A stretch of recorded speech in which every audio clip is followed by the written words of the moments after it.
ನಾನು ಮನ್ಸೂರ್ ಅಲಿ ಖಾನ್ ಅವ್ರನ್ನ ಸುಮಾರು 10-12 ವರ್ಷಗಳಿಂದ ತುಂಬ ಹತ್ರದಿಂದ ಅವ್ರನ್ನ ನೋಡಿದ್ದೀನಿ. ಅವರು ಶಿಕ್ಷಣ ಇಲಾಖೆಯಲ್ಲಿ ದೊಡ್ಡ ಕ್ರಾಂತಿಯನ್ನೇ ಮಾಡ್ತಾ ಇದ್ದಾರೆ. ಸುಮಾರು ಒಂದು 8ರಿಂದ 9 ಶಾಲೆಗಳು ಬೆಂಗಳೂರಲ್ಲಿದೆ, ಮತ್ತು ಮೈಸೂರಲ್ಲಿ ಒಂದಿದೆ, ಮತ್ತು ಕೆ ಆರ್ ಪೇಟೆನಲ್ಲಿ ಒಂದಿದೆ. ಬಡವರು ದೀನ ದಲಿತರ ಬಗ್ಗೆ ತುಂಬ ಕಳಕಳಿಯನ್ನು ಹೊಂದಿದ್ದಾರೆ. ಅವ್ರ ಜೊತೆ ಕೆಲಸ ಮಾಡೋದಕ್ಕೆ ನಮಗೆ ತುಂಬ ಹೆಮ್ಮೆ ಅನ್ನಿಸ್ತಾ ಇದೆ ಸರ್. ಶಾಲೆಯೂ ಅಷ್ಟೇ ಸರ್, ಒಂದು ಮಾದರಿ ಶಾಲೆಯನ್ನಾಗಿ ಮಾಡೋದೇ ಅವ್ರ ಗುರಿಯಾಗಿದೆ. ಮತ್ತು ಮುಂದಿನ 10 ವರ್ಷದ ಫ್ಯೂಚರ್ನ ಒಂದು ಕಾನ್ಸೆಪ್ಟ್ ಇಟ್ಕೊಂಡು ಅವರು ಆ ಶಾಲೆಯಲ್ಲಿ ಆ ಥರ ಎಲ್ಲರನ್ನೂ ಉತ್ತೇಜನಗೊಳಿಸ್ತಾ ಇದ್ದಾರೆ.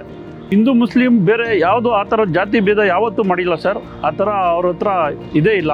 ಸರ್ವ ಜನಾಂಗದ ಶಾಂತಿಯ ತೋಟ ಥರ ಎಲ್ಲರನ್ನೂ ಒಟ್ಟಿಗೆ ಕರ್ಕೊಂಡೋಗಿ ಎಲ್ಲರ ಜೊತೆನೂ ಒಳ್ಳೆ ಸಹಬಾಳ್ವೆಯಿಂದ ಎಲ್ಲರನ್ನೂ ಅವರು ನೋಡ್ಕೊತಾ ಇದ್ದಾರೆ ಸರ್.